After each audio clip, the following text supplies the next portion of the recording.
Hey friends, Mindy here. I have a little process video for you today. I'm going to be binding these journaling cards or scripture cards from Bythewell4God. This is one of the coordinating things that you could get for the kit this month for Subject to Change. And so I was recently reminded of this binding style from my friend Sonia at My Happy Space, and she linked to a video from Barbara at 49 Dragonflies. And anyway, this binding technique is called a slip knot binding. You can look up other tutorials on it as well, but I just thought I would do that for this particular set of cards because it's specifically for loose pages, like single pages. And so I thought it might be fun. So I am just going to put you on fast forward and we're going to bind this little book. This kit does come with rings. You could definitely, just punch your holes and make rings and make a book out of it that way if you wanted to, but I just thought this would be a fun way to do this for this little set of cards. So I'm going to put you on fast forward and we'll get started. Okay, so first things first, I need to make a template to punch my holes. So I am just putting these clips on all these cards to hold them in place while I work on this. In the end, the way that I end up doing this was kind of weird, but I just decided to keep it in here just to show you. So I have my cards and I'm using the grid on my little mat here. I'm coming in about an inch from either edge. These cards are about 4x4 square. You could do 3 rows of stitches if you wanted to. That just seemed like it would be a little bit much to me, so I only did 2, but a third one would definitely keep it a little bit sturdier, I think. But because there's so many cards, I decided to just do the 2 and it worked out okay. So I'm just taking this little leftover piece of packaging and cutting it down to fit my card. Again, it's 4 inches tall and about 1 inch wide. And then I decided at this point I needed to score this and get a fold in the middle. I was going to use this template in a different way, and then I ended up going completely different direction. So anyway, I'm just gonna now, I made lines on the side of the spine basically, and so now I'm just using my pen to kind of match up with where I drew those lines on the side, and I'm doing a little crossbar here across the center fold. That way I have I can punch my hole where those lines intersect.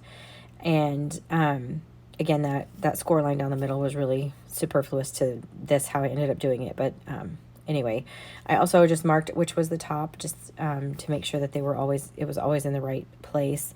And then when I lined this up and I was about to punch the holes, I realized it was just too far in. So it was about a 1/2 inch from the spine to where the hole was, and I just felt like that was too much. So I ended up taking off about a 1/4 inch off of that edge, just to make it so that the holes weren't so far in on the card.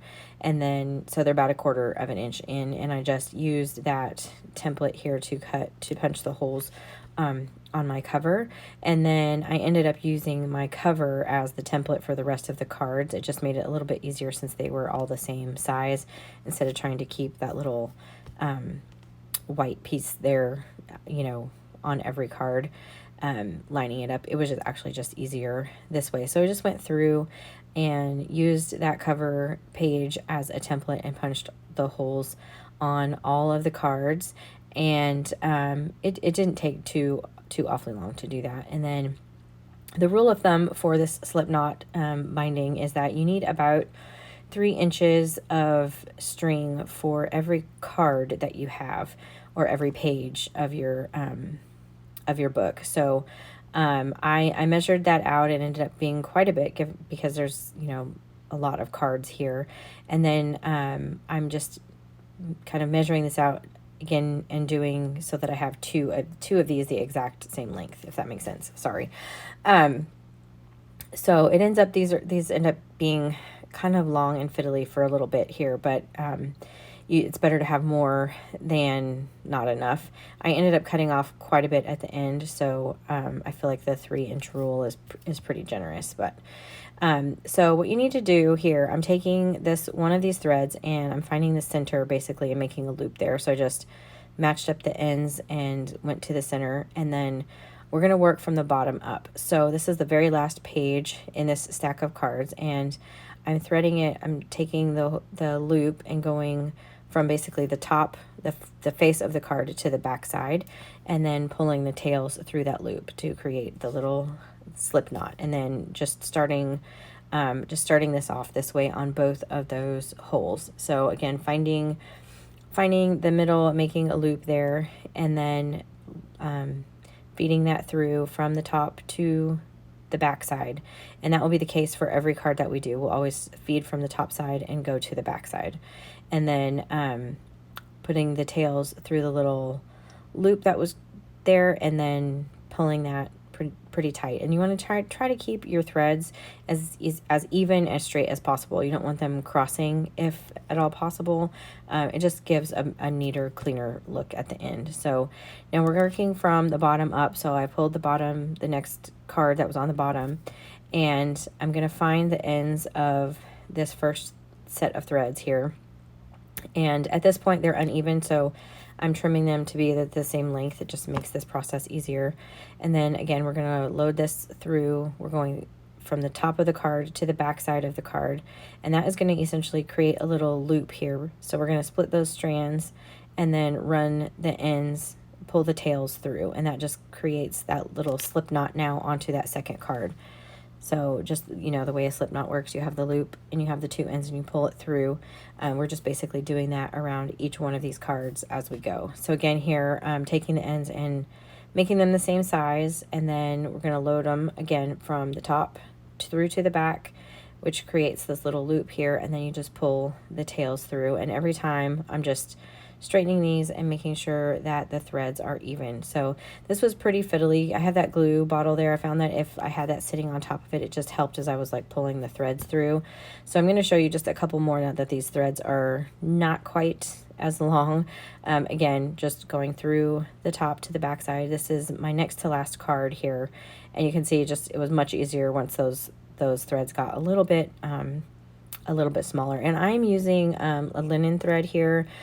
You could probably, you might be able to use like an embroidery floss and everything, but trying to keep the everything as neat as possible. You don't really want those pieces kind of fraying at all. So this was just a more tightly woven thread, so it just worked a little bit better. A waxed linen thread is going to be really good. This is linen thread, but it's not waxed, but waxed would be easy to work with too, because it'll just slide through, and it kind of sticks to itself. Waxed linen thread does, but I didn't have any in yellow, so I'm just using this.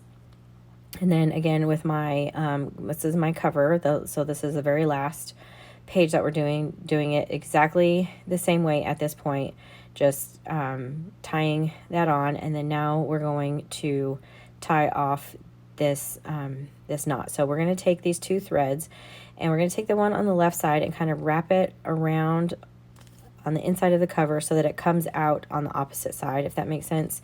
And then we're going to do the other side the exact same way. Basically, we're crisscrossing those threads on the inside of the book, and then pulling them out to the outside and tying a knot. Now you could do this the opposite direction if you wanted to and have your knot on the inside, but I wanted my threads on the outside so that I could tie some little some beads or something to the outside, on the outside. So again, you're just basically crossing them over. So I'm taking this outer one and coming to the inside, and then taking the inner one and going around those group of threads into the outside. And then once it's out here, I just tie a double knot.